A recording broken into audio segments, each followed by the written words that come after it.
हनुमान जन्मस्थान अंजनी पर्वत विकासासाठी आम्ही 3.5 ते 4 वर्षापासून प्रयत्न करतोय. त्याच्या संदर्भातच आपण आज चर्चा करणार आहे. मी लाखो हनुमान भक्तांच्या वतीने मी प्रशांत शशिकांत गडाख हनुमान जन्मस्थान संस्था यांच्यातर्फे हनुमान जन्मस्थानाच्या मंदिर विकासासाठी आम्ही प्रयत्न करतोय. त्याच संदर्भात आपण सगळे आता पुढे या विषयावरती बोलत आहे. सगळ्यात पहिला मुद्दा आमचा देवेंद्र फडणवीस हिंदुत्वाच्या मुद्द्यावरती चादर घेऊन झोपले का? बरं, कारण की त्यांनी आजपर्यंत कुठल्याच हनुमान जन्मस्थानाच्या बद्दल, हनुमान जन्मस्थानाच्या मंदिर विकासाबद्दल कुठल्याच बाबतीत चर्चा केली नाही किंवा कुठल्याच मुद्द्यावरती आजपर्यंत बोलले नाही. आमचे 100 पेक्षा जास्त पत्रव्यवहार झाले त्यांच्यासोबत. त्याच्यानंतर आजपर्यंत खूप वेळेस त्यांना समक्ष जाऊन भेटलोय. उडवडीचे उत्तर दिले त्यांनी. हे म्हणजे हिंदुत्वाच्या मुद्द्यावर सरळ सरळ फसवणूक आहे त्यांची डायरेक्ट. हिंदुत्वाच्या मुद्द्यावर त्याला तथ्य नाही, फक्त येतात बोलताय आम्ही हिंदू आहे, आम्ही हिंदुत्वाच्या मुद्द्यावर चर्चा करतोय. सरळ सरळ दिसतोय का देवेंद्र फडणवीसांचाच या हिंदुत्वाच्या मुद्द्यावरती विरोध आहे. सरळ सरळ देवेंद्र फडणवीसांनी नाशिक दत्तक घेतला आहे, तर नाशिकमध्ये हनुमान जन्मस्थान येत नाही का? देवेंद्र फडणवीस प्रत्येक वेळेस सांगता का आम्ही नाशिक दत्तक घेतलेले, नाशिक दत्तक घेतलेले, नाशिकमध्ये हनुमान जन्मस्थान येत नाही का? निवडणुकीलाच फक्त यांना नाशिकमध्ये हिंदुत्व दिसतंय, हनुमान जन्मस्थान दिसतंय. हिंदुत्व जर का हिंदुत्वाच्या बद्दल तुम्ही बोलताय ना, तर हिंदुत्वाचाच मुद्दा आहे हनुमान जन्मस्थान. जसं अयोध्या राम मंदिर झालं ना, तसं हनुमान जन्मस्थानाचा मुद्दा हा हिंदुत्वाचाच मुद्दा आहे. याच्यावरती त्यांनी चर्चा केली पाहिजे, याच्यावरती बोलले पाहिजे त्यांनी. कुंभमेळा तोंडावाला असताना हनुमान जन्मस्थानाकडे महाराष्ट्र शासनाचं जाणून बुजूनच दुर्लक्ष करताय. आजपर्यंत एवढे काम चालू आहे. आता सध्या कमीत कमी आज आम्ही लाखो हनुमान भक्त हनुमान जन्मस्थानाचं मंदिर बांधण्यासाठी प्रयत्न करतोय, पण आजपर्यंत कुठलाही त्यांच्याकडून फीडबॅक आला नाही किंवा कुठलाही त्यांच्याकडून डॉक्युमेंट्स आले नाही किंवा आम्ही पण त्यांना समक्ष जाऊन भेटलो. समक्ष जाऊन भेटल्यानंतर सुद्धा त्यांनी आजपर्यंत कुठल्याही प्रकारची प्रतिक्रिया दिली नाही आणि कुठल्याही प्रकारचा हनुमान जन्मस्थानाच्या विकासाबद्दल बोलत नाही आहे. फक्त येता सांगून जाता आम्ही हिंदू आहे, आम्ही हनुमान जन्म म्हणजे हिंदू आहे, आम्ही धार्मिक आहे, म्हणजे असं फक्त बोलताय, वरवली बोलताय, पण कुठल्याच प्रकारचं आजपर्यंत त्यांनी वक्तव्य केलं नाही हनुमान जन्मस्थानाच्या बद्दल किंवा हनुमानाचं मंदिर बांधव किंवा तिथं जायच्या सुखसुविधा नाही. यार रस्ता नाही तिथं जाण्यासाठी, याला लागा घातल्या पाहिजे या सरकारला. रस्ता सुद्धा केलेला नाही. तिथं रस्ता तर जाऊ द्या, तिथं कुठलीच सोय नाही. आज तिथं जर का म्हणजे कुठली दुर्घटना झाली तर दुर्घटनेवर लक्ष देणार कोण? वरती गेलेले एखादा म्हातारा माणूस वरती गेला तर त्याला खाली उतरून येता येणार नाही. अशी खूप गोष्टी तिथं. मंदिराची सोय, मंदिराची म्हणजे मंदिर पण सुसोयी म्हणजे व्यवस्थित नाही. मंदिर पण म्हणजे चांगल्या याच्यात नाही. आता कोणी कुठून येतं संकटमोचन म्हणून येतं. ही संकटमोचन ही पदवी ही कोणाला म्हणजे आईला माणसाला द्यायचं कामा नाही, कारण ही देवाची उपमा आहे. ही देवालाच दिली पाहिजे, कारण की देवाची उपमा आहे. म्हणजे कोणाला माझ्यासारख्या माणसाला पण किंवा कुठल्याही सामान्य माणसाला ही देवाची उपमा देता कामा नाही. देवाची उपमा देवालाच दिली पाहिजे.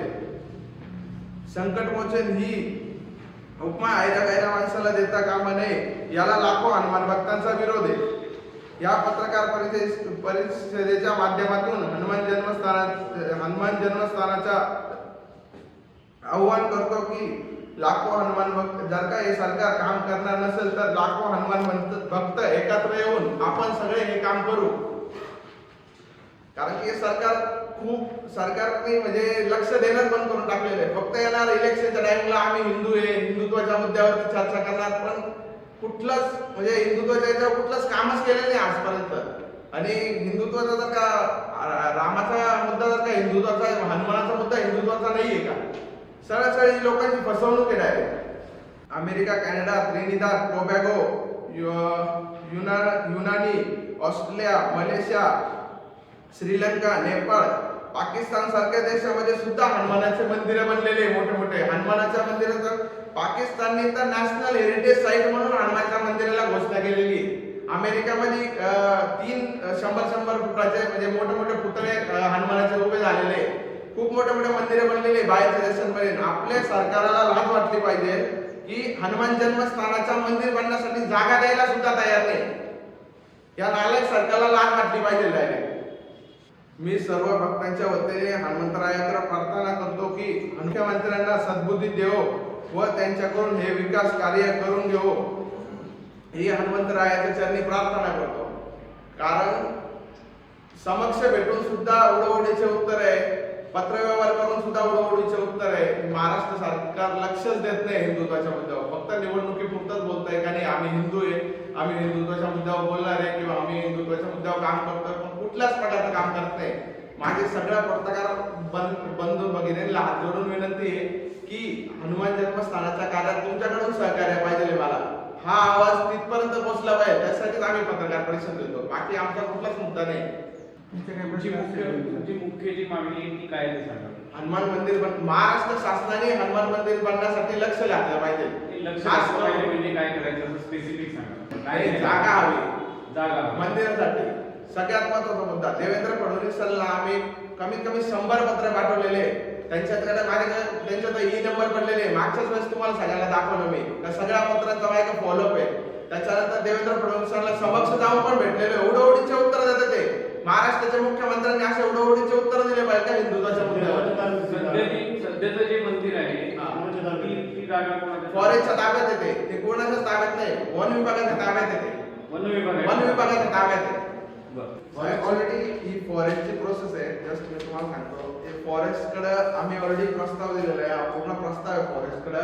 त्याची सेंट्रल गव्हर्नमेंटला मीटिंग पण झालेली आहे, दिल्लीला पण मीटिंग झालेली आहे. या संदर्भात मान्य केलेलं आहे.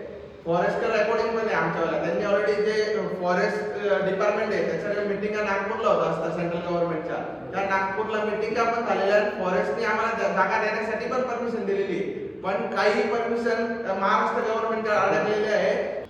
ऑलरेडी पीएम ऑफिसने मिनिस्ट्री ऑफ टुरिझम ना इंडिया गव्हर्नमेंटचं, त्यांनी आम्हाला प्रसाद स्कीम मध्ये घेतलेले. प्रसाद स्कीम मध्ये फक्त मोठ्या मंदिरांचा समावेश होतो, जसा 12 ज्योतिर्लिंग आहे किंवा केदारनाथ आहे. राम मंदिर सुद्धा प्रसाद स्कीम मधूनच बनलेले आहे. अशा प्रसाद स्कीम मध्ये गव्हर्नमेंटने हनुमान जन्मस्थानाला घेतलेले, पण महाराष्ट्र गव्हर्नमेंट त्याच्यामध्ये सपोर्ट करत नाही. महाराष्ट्र गव्हर्नमेंट कडून जे आम्हाला पाहिजे ना जी मदत, किंवा मुख्यमंत्र्यांकडून फक्त 2च मला परमिशन पाहिजे. त्या परमिशन साठी सुद्धा मुख्यमंत्र्यांना 3.5 वर्षापासून वेळ आहे.